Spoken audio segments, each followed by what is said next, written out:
વર્ણિવેશરમણીય દર્શનમ મંદહાસરુચિરાન્નામ ભુજમ પૂજિતમ સુરુ નરોત્તમૈર્મુદા ધર્મનંદનમહં વિચિંતય અસતોમાં ષટ્ગમય તમસોમાં જ્યોતિર્ગમય મૃત્યુર્મા અમૃતમ ગમય ઓમ શાંતિ શાંતિ શાંતિ. અસ્મદ્ગુરુ સમારંભામ નાથયામૂન મધ્યમામ લક્ષ્મી વલ્લભ પર્યંતામ વંદે ગુરુ પરંપરા. આજની જ્ઞાન સભાની અંદર પધારનારા બધા જ ભગવદ ભક્તોને વેદાંતાચાર્ય, પુરાણ ઇતિહાસાચાર્ય, એમએ ફિલોસોફી શાસ્ત્રી રાકેશભાઈના હેતપૂર્વક જય સ્વામિનારાયણ. ભક્તો, આજની આ જ્ઞાન સભાની અંદર આપણે બધા શ્રી કૃષ્ણ ભગવાનને ભજનારાઓ અક્ષરધામને પામ્યા ગુણાતીતાનંદ સ્વામીની વાત પ્રકરણ 3 વાત નંબર 2 નો પરિહાર, આ વિષય પર થોડી વાત શ્રવણ કરશું. તો બધા જ શ્રોતાગણો એકાગ્ર મને કરીને આ પ્રવચન શ્રવણ કરે અને એને આત્મસાત કરી લે. તો ગુણાતીતાનંદ સ્વામીની વાત નંબર 2 અર્થાત કે પ્રકરણ 3 વાત નંબર 2, જે વાતો સંપ્રદાયના વિભિન્ન પ્રાઇવેટ સંસ્થાનોમાંથી પ્રકાશિત થયેલી છે.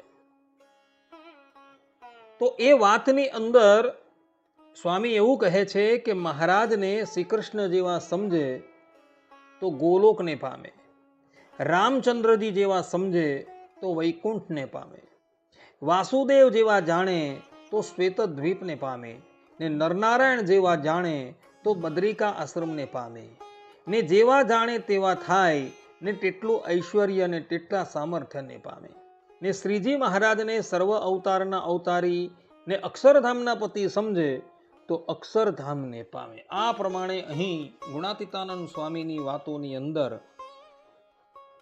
આ વાત લખાય છે. કહેવાનું તાત્પર્ય એ છે કે જે પણ કોઈક વ્યક્તિ શ્રી કૃષ્ણ ભગવાનને ભજે છે એ ગોલોક ધામની અંદર જાય છે અને ભગવાન શ્રી હરિનું ભજન કરનારા અક્ષરધામમાં જાય છે. પરંતુ આ પ્રવચનની અંદર હું એ વાત સિદ્ધ કરી દેવા કે શ્રી કૃષ્ણ ભગવાનનું અક્ષરધામ છે અને એમને ભજનારાઓ એ અક્ષરધામમાં જ જાય છે. સર્વપ્રથમ હું શાસ્ત્રોના પ્રમાણ દ્વારા એ વાત સિદ્ધ કરું છું કે શ્રી કૃષ્ણ ભગવાનનું અક્ષરધામ છે. જેમ કે ગધડા મધ્યના 64મા વચનામૃતમાં ભગવાન સ્વામિનારાયણ પોતાના સ્વમુખે કહે છે કે ભગવાન શ્રી કૃષ્ણ પુરુષોત્તમ છે, તે તો રાજાધિરાજ છે અને અખંડ મૂર્તિ છે, અને પોતાનું અક્ષરધામ રૂપી જે તખત તેને વિશે સદા વિરાજમાન છે. આ પ્રમાણે ભગવાન સ્વામિનારાયણે અહીં પોતાના સ્વમુખે એવું કહેલું છે કે શ્રી કૃષ્ણ ભગવાન પોતાના અક્ષરધામ રૂપી તખ્ત તેને વિશે સદા વિરાજમાન છે. આના દ્વારા એ વાત સિદ્ધ થાય છે કે શ્રી કૃષ્ણ ભગવાનનું અક્ષરધામ છે. વડતાલના 18મા વચનામૃતમાં માયાના તમ થકી પર એવો જે ગોલોક તેને મધ્ય જે અક્ષરધામ તેને વિશે શ્રી કૃષ્ણ ભગવાન રહ્યા છે. આ પ્રમાણે અહીં ભગવાન સ્વામિનારાયણે પોતાના સ્વમુખે એવું કહ્યું કે ગોલોકના મધ્યને વિશે અક્ષરધામ છે ને એ અક્ષરધામમાં શ્રી કૃષ્ણ ભગવાન એ બિરાજમાન છે. સત્સંગી જીવનના તૃતીય પ્રકરણના 41મા અધ્યાયના 36મા શ્લોકમાં આ આખા અધ્યાયની અંદર ભગવાન સ્વામિનારાયણે ગોલોક મધ્ય આવેલા અક્ષરધામનું વર્ણન કરેલું છે. અને પછી ધામીનું વર્ણન કરતા ભગવાન સ્વામિનારાયણ કહે છે કે રાધા લક્ષ્મ્યાદિભિસ્તત્ર સેવ્યમાન સ્વશક્તિભિ રત્નસિંહાસને રમ્યે શ્રી કૃષ્ણો હિ વિરાજતે. અર્થાત કે ગોલોકની અંદર વર્તતા તેજોમય અક્ષરધામમાં શોભાયમાન મંદિરમાં રહેલા રમણીય સિંહાસન વિશે શ્રી કૃષ્ણ ભગવાન રાધા લક્ષ્મી આદિ પોતાની શક્તિઓએ સેવ્યા થતા સદા વિરાજમાન છે. આ પ્રમાણે અહીં પણ ભગવાન સ્વામિનારાયણ એવું કહી રહ્યા છે કે શ્રી કૃષ્ણ ભગવાનનું અક્ષરધામ છે.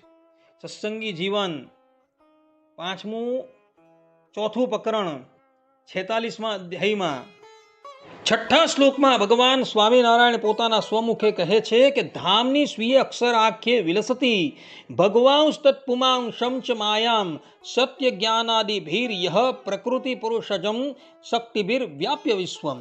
અર્થાત કે જે ભગવાન જ્ઞાન, શક્તિ, બલ, ઐશ્વર્ય, વીર્ય, તેજના નિધિ શ્રી કૃષ્ણ પરમ બ્રહ્મ શબ્દ વાચ્ય પરમાત્મા અક્ષર બ્રહ્મ નામના પોતાના ધામમાં નિત્ય મુક્તોએ અનુભવ કરવા યોગ્ય અનવધિક આનંદમય દિવ્ય રૂપથી નિત્ય બિરાજે છે. આ પ્રમાણે અહીં પણ ભગવાન સ્વામિનારાયણ કહે છે કે શ્રી કૃષ્ણ ભગવાન અક્ષરધામની અંદર બિરાજમાન છે અને એના દ્વારા એ વાત સિદ્ધ થાય છે કે શ્રી કૃષ્ણ ભગવાન એ અક્ષરધામના અધિપતિ છે.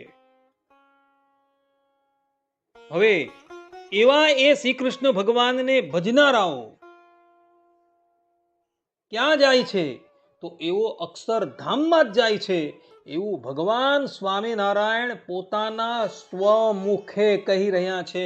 સાંભળો, વચનામૃતના સંસ્કૃત એવા હરિવાક્ય સુધા સિંધુના 42મા તરંગના 38મા શ્લોકમાં ભગવાન સ્વામિનારાયણ કહે છે કે જ્ઞાત્વા અજ્ઞાત્વા પ્રિયે કૃષ્ણે સ્નેહ્યે યુર નરાકૃતો નરાહ તે ભૂત્યૈવ ગુણાતીતા યાત્યૈતયઃક્ષરમ પદમ. અર્થાત કે જે નરો જાણે કે અજાણે પણ નરાકૃતિ પરમ બ્રહ્મ પરમાત્મા શ્રી કૃષ્ણમાં જ પ્રીતિ કરે તે નરો ગુણાતીત કહેતા નિર્ગુણ થઈને અંતે અક્ષરધામને પામે છે. જાણે કે અજાણે કોઈ પણ વ્યક્તિ શ્રી કૃષ્ણ ભગવાનમાં પ્રીતિ કરે છે એ ગુણાતીત થઈને અક્ષરધામમાં જાય છે એવું ભગવાન સ્વામિનારાયણ કહી રહ્યા છે. કોણ ગયું છે તેનું પણ વર્ણન કરતા એ જ તરંગના 41મા શ્લોકમાં ભગવાન સ્વામિનારાયણ કહે છે કામ ભાવે નાપી તસ્મિન નતિ સ્નિગ્ધતા વ્રજાંગનઃ નિર્ગુણે નિર્ગુણા ભૂત્વા બ્રહ્મધામ પ્રપેદિરે. અર્થાત કે વ્રજાંગનાઓ એટલે કે ગોપીઓ કામ ભાવથી પણ નિર્ગુણ એવા તે પરમાત્મા શ્રી કૃષ્ણમાં અતિ સ્નેહને પામતી થકી નિર્ગુણ થઈ અક્ષરધામને પામી ગઈ હતી. આ પ્રમાણે અહીં ભગવાન સ્વામિનારાયણે પોતાના સ્વમુખે કહેલું છે કે શ્રી કૃષ્ણ ભગવાનને ભજનારાઓ અક્ષરધામની અંદર જાય છે.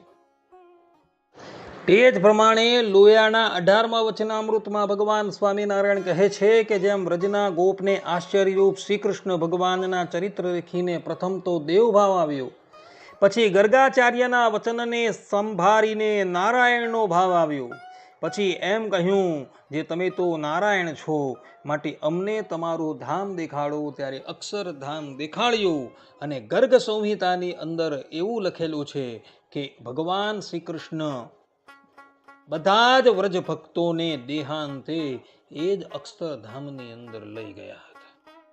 હવે અહીં ગુણાતીતાનંદ સ્વામીની વાતોની અંદર એવું લખેલું છે કે શ્રી કૃષ્ણ ભગવાનને જે ભજે એ ગોલોક ધામની અંદર જાય. ત્યારે અહીં ભગવાન સ્વામિનારાયણ જેને આપણે સર્વ અવતારના અવતારી, સર્વ કારણના કારણ, સર્વોપરી ભગવાન કહીએ છીએ, એ સર્વોપરી ભગવાન એવું કહે છે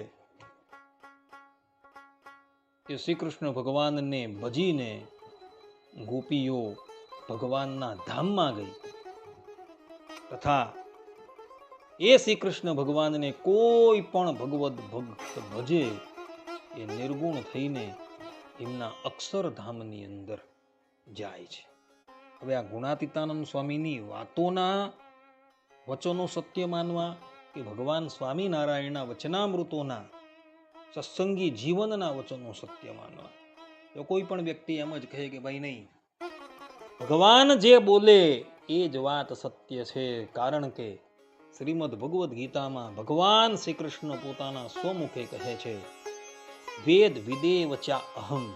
અર્થાત કે વેદોનો અર્થ કેવલ હું જાણું છું, બીજું કોઈ જાણતું નથી. કોઈ ગુણાતીતાનંદ સ્વામી પણ કે કોઈ ગોપાળાનંદ સ્વામી પણ કોઈ વેદનો અર્થ નથી જાણતા યથાર્થપણે.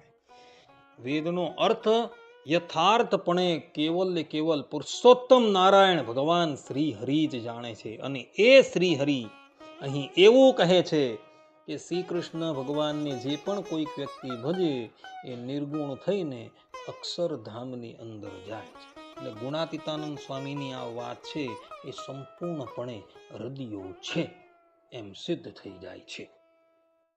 આટલું કહીને હું મારી વાણીને અહીં વિરામ આપું છું. સર્વે સંતુ નિરામયઃ, સર્વે સુખીનો ભવંતુ, સર્વભદ્રાણિ પશ્યન્તુ, મા કશ્ચિદ દુઃખ ભાગ ભવેદ. અસ્તુ. જય સ્વામિનારાયણ.